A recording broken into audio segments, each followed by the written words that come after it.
చందాలు అడిగాం కానీ దందాలు చేయలేదంటూ ప్రత్యర్థులపై విరుచుకుపడ్డారు CPI MLA Kunamneni Sambasivarao. Kothagudem corporation development కోసం వేసిన టెండర్లని రద్దు చేసినట్టుగా ప్రకటించారు. మళ్లీ పారదర్శకంగా ఆన్లైన్ టెండర్లు పిలుస్తామన్నారు. Kothagudem municipal corporation DPR consultancy నిధుల కేటాయింపుపై వస్తున్న విమర్శలపై తీవ్రస్థాయిలో మండిపడ్డారు సిపిఐ రాష్ట్ర కార్యదర్శి కూనంనేని సాంబశివరావు. కొత్తగా ఏర్పడిన కార్పొరేషన్ అభివృద్ధిని అడ్డుకోవాలని కొందరు చూస్తున్నారని ఆగ్రహం వ్యక్తం చేశారు. 600 కోట్ల పనులకు డిపిఆర్ ఇచ్చే కన్సల్టెన్సీ కోసం బాక్స్ టెండర్లను ఆహ్వానించారన్న ఆరోపణలతో డిపిఆర్ను రద్దు చేశారు కూనంనేని. డిపిఆర్ కోసం ఆన్లైన్ టెండర్లు ఆహ్వానిస్తామన్నారు.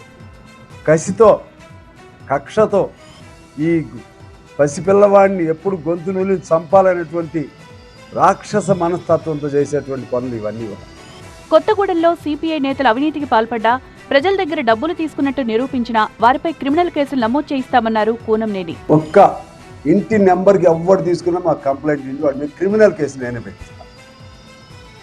రేపు ఇళ్ళు పట్టాలు వస్తాయి 76, దానిలో ఎవడు తీసుకున్నాడో నాకు చెప్పండి, క్రిమినల్ కేసు పెట్టిస్తా. అంటే ఆధారాలు, అది మావాడు లేదు, మందాడు లేదు, మొత్తం ఉచ్చేస్తా. తాము కొందరిలా దందాలు వసూలు చేసే బ్యాచ్ కాదన్నారు సిపిఐ ఎమ్మెల్యే. వ్యక్తిగతంగా కాకుండా మా పార్టీని నడపడం కోసం ఎవరన్నా పని చేసుకునే వాళ్ళని చిన్నాళ్ళ జోలికి వెళ్ళడం, పెద్దాళ్ళని రిక్వెస్ట్ చేసి ఎంతో కొంత చందాలు అడుగుతాం. దందాలు కాదు చేసేది, చందాలు కూడా ఎంత ఇస్తారు మాకు, పర్సంటేజ్లు కాదు. మరి అది కూడా చెప్తున్నా, పర్సంటేజ్ అయితే ఫుల్గా ఉంటాయి, వస్తాయి, అదైతే భయపడిస్తారు.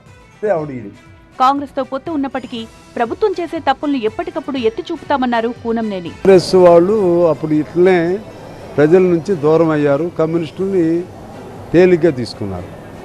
వీళ్ళకి మేము ఏం చెప్తున్నామంటే, మేము చెప్పేది సీరియస్గా తీసుకోండి, కమ్యూనిస్టులం కదా అని చెప్పి ఎట్లయినా మాకు వీళ్ళు పొత్తులో ఉన్నారు కదా అని అనుకోవద్దు.